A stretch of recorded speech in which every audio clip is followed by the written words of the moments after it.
Yo mga idol, kamusta? Sports Talk PH nga pala. Ang panalo ng Pinoy, pag-usapan natin yan mga idol. Ngunit bago ang lahat ay huwag kakalimutang mag-subscribe at i-click ang notification bell button for more sports talk. So para nga po sa mga hindi nakakaalam ay ang matibay na pambato natin na si DJ The War Machine Zamora ay kinuha ni Bob Arum upang papirmahin ng long-term contract sa ilalim ng Top Rank Promotions nitong linggo lamang. Gawa ng nakitaan nila ito ng malaking potensyal at totoong talento pagdating sa ibabaw ng lona. At dahil dyan ay agad nila itong binigyan ng laban kanina, ilang araw pa lamang ang nakakalipas magmula nang kunin nila ito. At magandang balita nga po para sa ating mga Pinoy boxing fans dahil hindi binigo ni Zamora si Bob Arum at ang buong Top Rank Promotions. Ito po ay dahil agad itong nagpakitang gilas matapos talunin ng walang kahirap-hirap ang Meksikanong si Jose Antonio Meza via lopsided unanimous decision.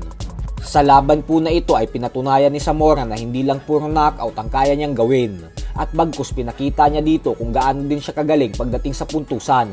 Kasi kaya niya din talagang maging isang technical fighter katulad sa mga nakasparing niya sa nakaraan na sila Devin Haney at Shakur Stevenson. Halos wala pong naipanalong round ang Meksikano sa kanya dahil umiscore ang mga judges ng 80-72 at 79-73 pabor sa ating kababayan sa kanilang 8-rounder fight sa 130-pound super featherweight division. Dahil po sa panalong ito ni DJ Zamora, kaya naman umabante na ngayon ang kanyang record sa 14 wins with 9 knockouts at walang talo. Sobrang laki po talaga ng potensyal na maging world champion ni Zamora balang araw, lalo pat may edad pa lamang itong 21 anyos. Kaya abangan din po natin ang umuusbong na professional boxing career nito at ang umiingay na pangalan niya sa Amerika.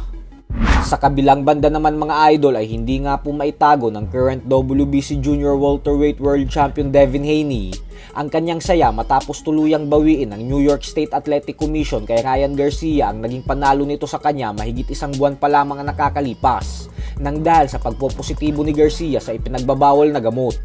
Dahil po kasi sa pagbawi ng panalo kay Garcia, kaya naman bumalik na sa pagiging malinis ang record ni Haney kasi isang undefeated fighter na ulit siya.